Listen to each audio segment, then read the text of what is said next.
shifting back to the business that you're working with, I think one of the important things that you all bring to the table and that your teams bring to the table is that you have those outside views, that you're able to introduce those new ideas and new things to consider for those business owners. What's been the reception? Because I mean, as a small business owner myself, I mean, a lot of these people, they're heads down. I mean, they're just trying to survive. That the last thing on their mind is, as you both refer to, the things that I'm going to do next week. Well, right, there is no next week for these business owners because there's so much that they're facing right now that they're just trying to keep the doors open. They're trying to keep cash coming in. So in walks your team, and you're like, hey, we got different ideas to consider. What have the business owners been receptive to those ideas, and are they implementing those ideas?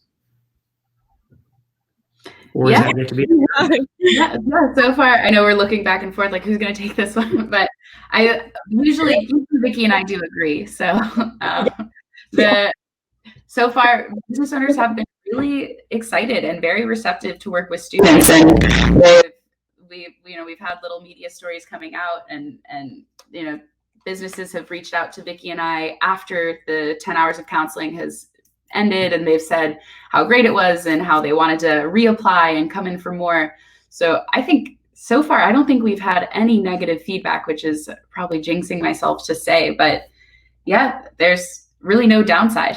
So knock on some wood, find some wood. Right. There's a bookshelf behind you. Knock on that wood. You don't. Yeah.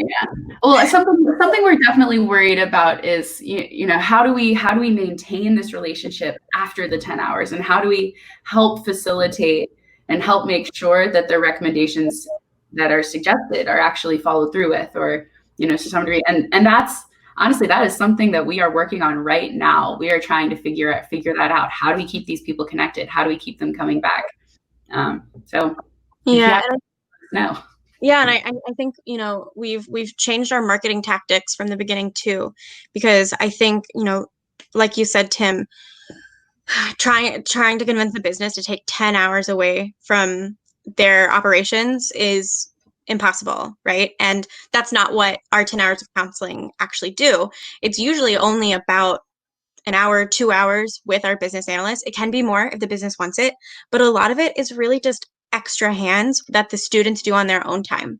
So it is a time commitment, and we see that that's probably our biggest falling off point of having businesses join is that concern of time commitment. But really, it's 1 to 2 meetings spread over 2 weeks at the business owner's time. Because we're students, we do not hold traditional hours. If they want to meet at 8 p.m. on a Sunday, our business analysts rock. They'll do it.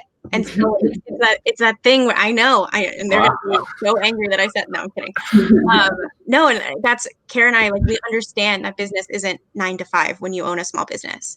And so we try our best to work around schedules and make it as easy and as seamless for the business owner. That's what we constantly are telling our students. If they don't like email, call. If they don't like calling, text. Just figure it out. And so figure out their sandbox. I'm Yeah. a big fan of that.